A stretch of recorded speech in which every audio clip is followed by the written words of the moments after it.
אנחנו כאן עם אלינור ברש, המאפרת ומעצבת השיער, שתלמד אותנו טריקים וטיפים להכנת תסרוקת קלאסית בבית. היי אלינור! היי גליה. ושלום לדוגמנית היפה שלנו, עדי. אנחנו היום בטרנד קלאסי. הקלאסי תמיד נכון, הוא תמיד באופנה. אני יודעת שאת מתמחה באירועים, בקלות, כך שאת עושה הרבה מאוד תסרוקות קלאסיות עם טאץ' עכשווי. אז ספרי לנו מה הכנת לנו היום.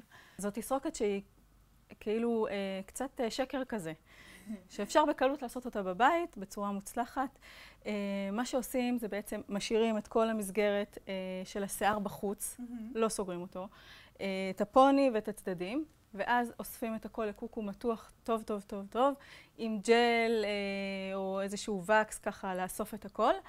אחר כך אפשר בקוקו שנשאר לקלוע צמה או פשוט ללפף. וזה מקסים, זה נראה לי נוח. השתמשת במוצרי שיער מיוחדים? כן.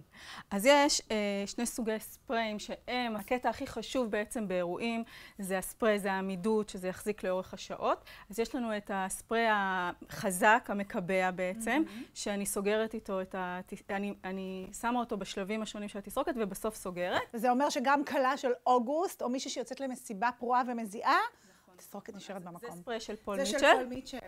והספרי השיין, המבריק, שבסוף כשאני גומרת בעצם את כל התסרוקת, אני קצת מפזרת אותו, שכל הפריזים ישתתחו ושהוא יהיה קצת יותר מבריק ונעים ולא קשה וזה נותן טקסטורה לק כזו, משהו יותר גלמרס לתסרוקת. אחרי שסגרתי את הקוקו וגלגלתי, מה שנשאר לי עם הפוני, אני קצת מנפחת אותו ככה עם כל מסרק שיש בבית, קצת מנפחת, ואז סוגרת אותו בעצם עם סיכות ומלפפת את מה שנשאר בגולגול. זאת אומרת, לא צריך שום מוצרים מיוחדים, לא צריך אביזרים מיוחדים.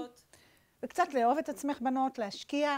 אני ממליצה לכם, גם אם זה סתם ערב קיצי כיפי, לכו על זה, תפתיעו את הבן זוג, תפתיעו את החברות. תודה רבה אלינור ותודה לעדי.